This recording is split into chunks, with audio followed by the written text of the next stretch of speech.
Bonjour à tous, c'est Toy Slayer. Aujourd'hui, je vous propose une nouvelle preview de figurines Star Wars dans la gamme SH Figuarts.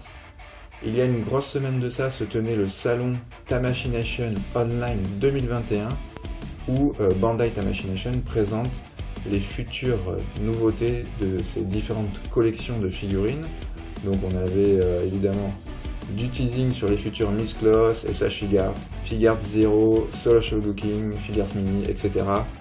Et ce que je trouvais bizarre, c'est que cette année, il n'y avait quasiment pas, voire pas du tout d'annonce Star Wars. Ils nous ont remontré vite fait le Mandalorian dans sa nouvelle version avec Grogu et de nouveaux accessoires, et la nouvelle version de Boba Fett telle qu'on voit dans les nouvelles séries Disney+. Mais rien de plus, et là, depuis à peine 24 heures, vient d'être teasé sur les réseaux sociaux un nouveau Luke, un Luke Mandalorian. Alors si vous n'avez pas vu la saison 2 de Mandalorian, arrêtez-vous tout de suite ici, sinon ça va être un gros spoiler pour vous. Mais bon, je pense que maintenant c'est archi connu, la série est quand même sortie depuis un petit moment maintenant.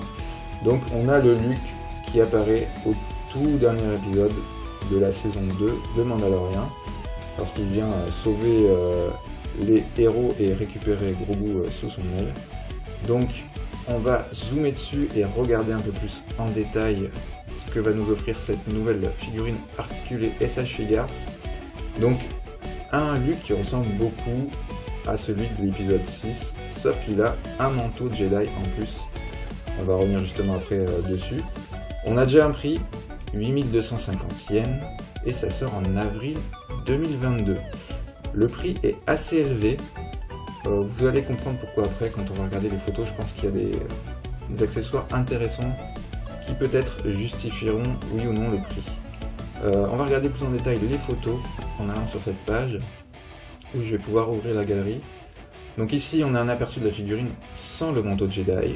Donc comme je vous l'ai dit, ça ressemble beaucoup au Luke de l'épisode 6 qui existait déjà dans cette gamme SH Figuarts. Sauf qu'ici j'ai l'impression qu'il y a une tunique en plus. Alors peut-être qu'il l'avait déjà, mais je m'en souviens plus, je l'ai plus trop en tête de Luke épisode 6. C'est vrai qu'il est tout noir, donc j'ai pas forcément des détails des vêtements qui me reviennent en tête, mais ça je pense qu'il l'avait pas. Et il a une coiffure un peu plus retravaillée, telle qu'il a dans les images qui sont faites de lui en CGI à la fin de l'épisode final de Mandalorian.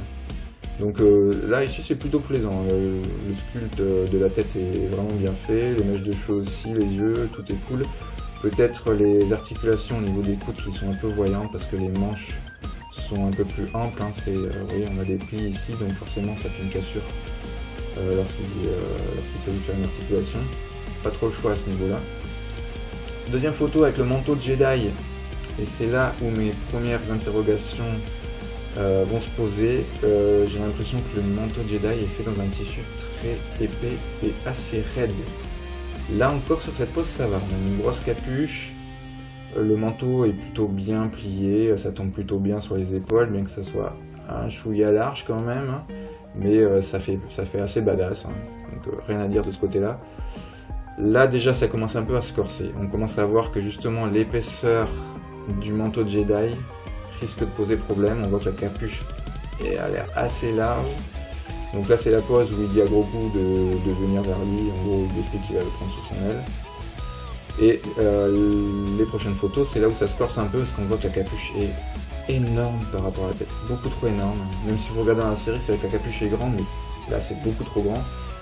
Et la photo d'après c'est encore plus criant, parce que là on voit vraiment le visage, le visage n'est pas caché dans l'ombre. Donc on voit la grosse capuche énorme, et vous savez ce que ça me rappelle? Ça me rappelle les toutes premières éditions des Black Series Hasbro Star Wars, qui avaient tout ce problème de tissu, de vêtements trop amples par rapport à la garde de la figurine. On a l'impression que les personnages nageaient dans leurs vêtements, et ça faisait un côté complètement grotesque, à tel point que ça gâchait la figurine, et là c'est un peu le cas sur cette pose. D'autant plus que c'est vraiment dommage, parce que sur les dernières SH Figuarts sorties avec du tissu, je pense notamment à la Loki, je pense à la Mandalorian avec la cape, ou encore la Doctor Strange qui était hyper bien réussie au niveau vêtements tissu. Là on retombe dans des anciens travers avec des vêtements un peu larges. Alors ils ont voulu faire quelque chose de ample, je comprends, mais là c'est vraiment trop. Alors là, on a une autre pose sans le manteau avec la main gantelée robot mise en avant. Il me semble que cette ceinture, je ne l'avais pas non plus dans l'épisode 6. Vous me direz dans les commentaires si je me trompe. Mais là, en tout cas, on voit la figurine est très très belle déjà sans le manteau. Donc c'est déjà ça. Au moins, le manteau ne sera pas obligatoire. Et là, on voit une autre pose, alors assez intéressante au niveau des accessoires, puisqu'on peut voir qu'il y a un accessoire qui simule la traînée de lumière des sabres laser quand les Jedi se battent. Et ça, c'est vraiment chouette pour faire des poses dynamiques. Autre interrogation, est-ce qu'à votre avis, ils ont mis un fil de fer dans le manteau pour pouvoir faire plus facilement des poses? On va le voir dans la deuxième photo, vous voyez. Ça me rappelle la figurine de Doctor Strange, ou encore certaines autres marques de figurines justement qui mettent ce fil de fer en bout de vêtements quand c'est des capes pour donner justement des poses aériennes aux vêtements. Et en plus ça va super bien avec ce nouvel accessoire de traînée de lumière, le sabre laser là, qui rajoute vraiment un côté dynamique bien sympathique à la figurine. Donc pour l'instant je suis un peu mi-figue mi-raisin sur cette figurine, il y a du très bon et il y a cette inquiétude du manteau de Jedi. De face comme ça c'est pas trop choquant avec la capuche recroquevillée. Mais bon voilà, ça reste des images promotionnelles.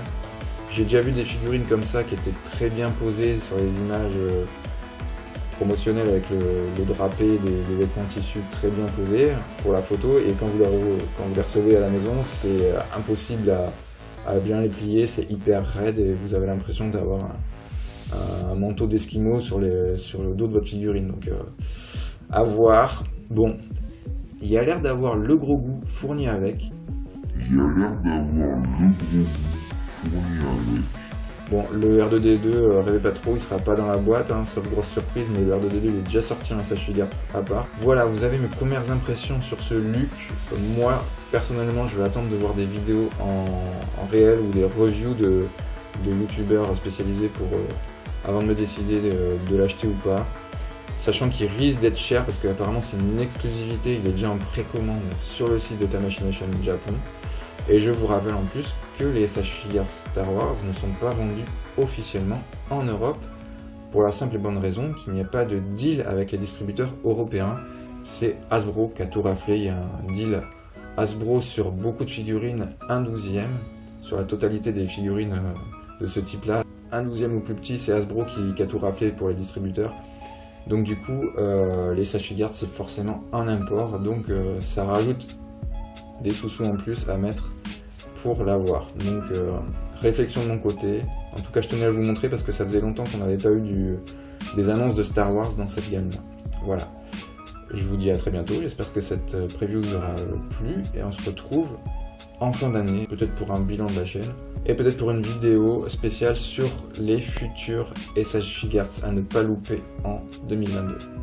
Voilà, je vous dis à très bientôt, ciao.